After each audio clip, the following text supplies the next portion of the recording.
Hey guys, I'm doing this weird video thing where it's 60 frames per second. I'm seeing how this looks and how it sounds. So it's to improve the quality of these videos.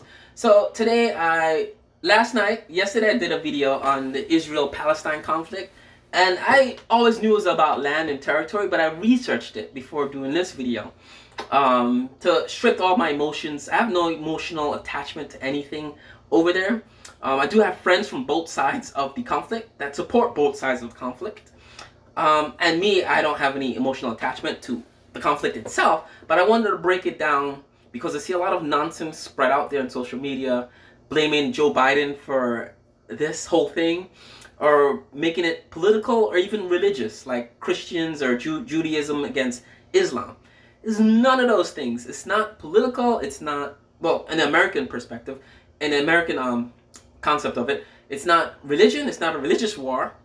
It's a war about land.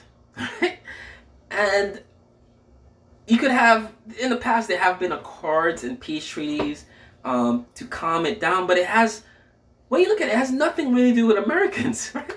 Or American politics, or by us trying to help and broker peace deals, it's just us just trying to do good for the world. That's all it is. We could go to Mali, Africa, right, or Kenya and broke a peace deal over there, right?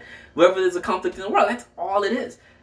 I think American involvement in this is that we have a lot of people living in America that have family in Israel, that have family in Palestine, right? So there's a large group of people in this country that's emotionally invested in what happens over there, right? And some of those people, most of those people, all those people are voters.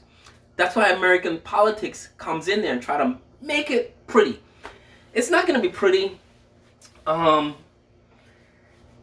short of it is that it's the British Empire's fault. You've probably heard this before. Because the British Empire, imagine there's this pimp in your neighborhood, right? And he buys a house, big house. He doesn't need the house. And he's a pimp. He has a harem of women, prostitutes or whatever. And he promises, he has prostitutes and he has, say, that's a bad example.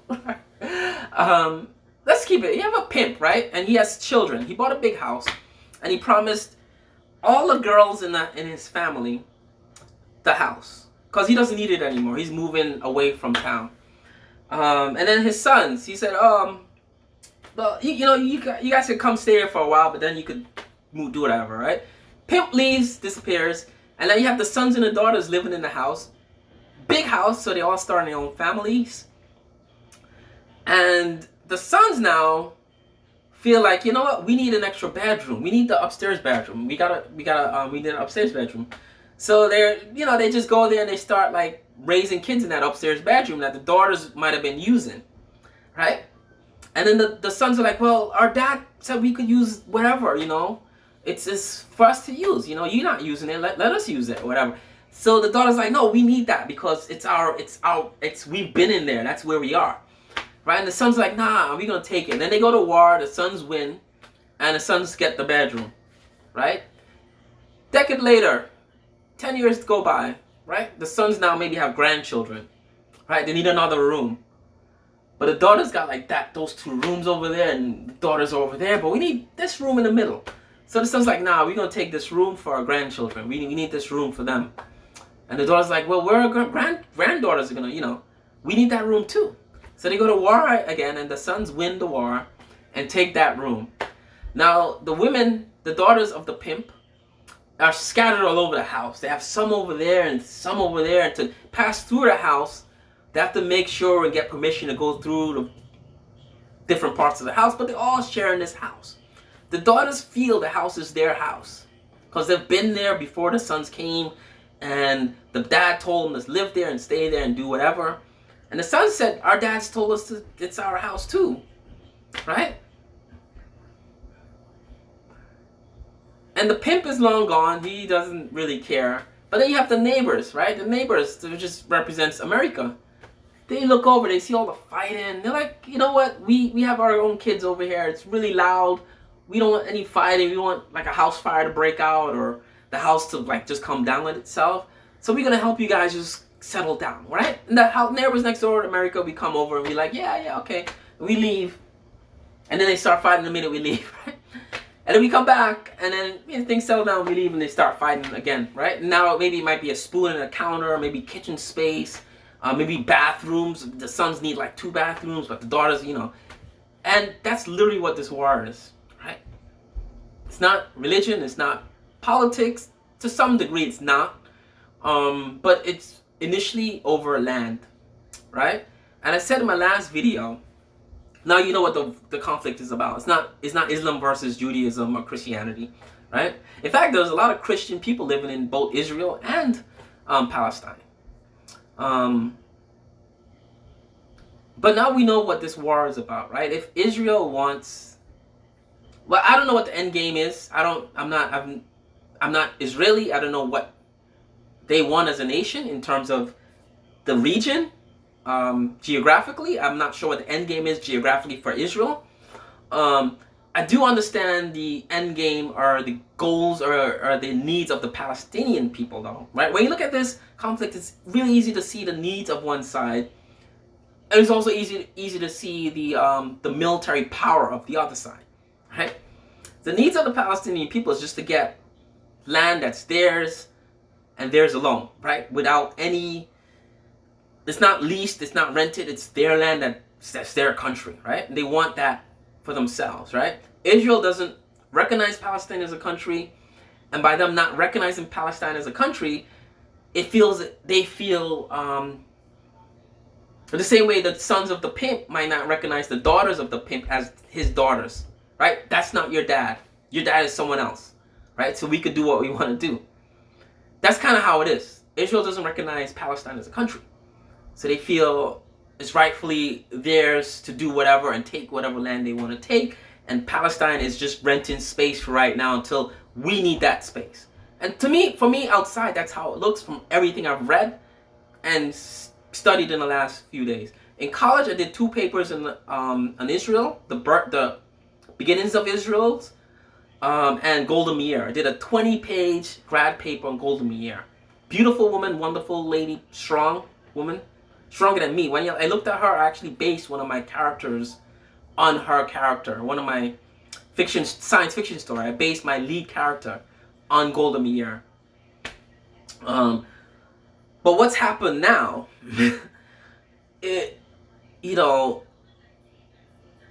When you look at it like that, like Palestine, you know what their needs are. Israel, you know what their military power and strength is, right? I said yesterday, if Israel thinks they're right, and Israel thinks Palestine is wrong, or these people living in those territories are wrong, kill them all. Destroy them all. Level the shit out of it. Kill women, children, and kids, right? They're already doing that now, right? Just do it to the max and end the whole thing, right? Just raise the whole thing, burn it down, and build up on them, on the dead bodies of those people.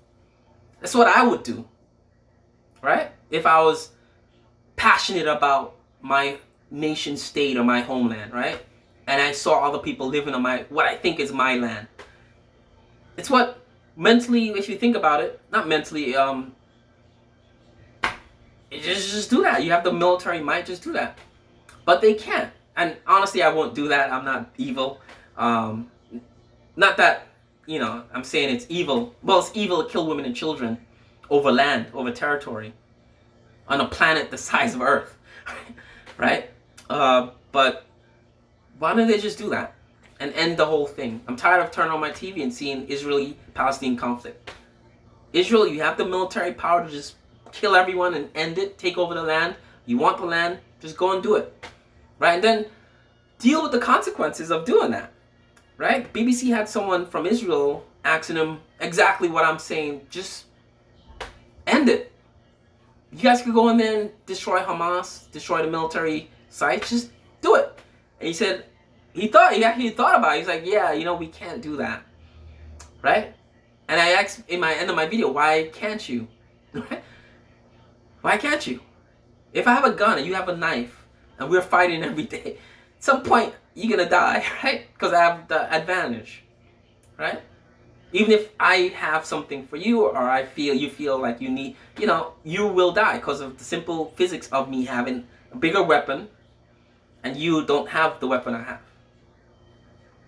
right? And that's my question. That's how I'm gonna end this. It doesn't concern me. Like I said, I don't counter protest or talk about stuff that don't concern me, right? If there's black people in Israel being shot by police, right? Unarmed black people in Israel being shot by police, or or then I'll talk about Israel, right? But there doesn't seem to that doesn't seem to be a thing, as far as to my knowledge. So I'll stay out of it. I just get my piece because it's dominating the news right now, and the people I talk to and what I see in social media, a lot of people don't understand it and think it's a million-year war that's never gonna end.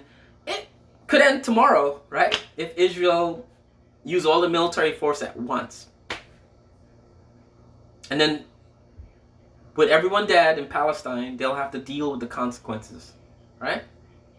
And maybe we should use consequences as some sort of moral indicator for a war, right?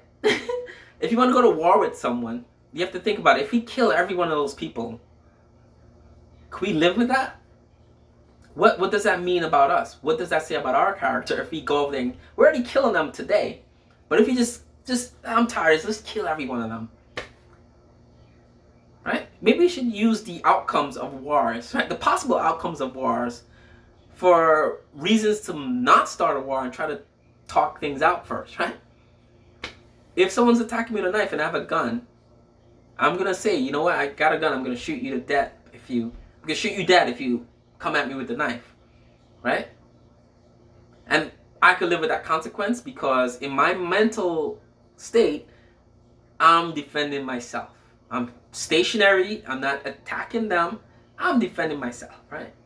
However, if I have someone's candy bar in my pocket and I know this guy with a knife's candy bar, he's coming after me, I could shoot him dead, but then when the cops come, I could go to jail or I could get in trouble because is this my property?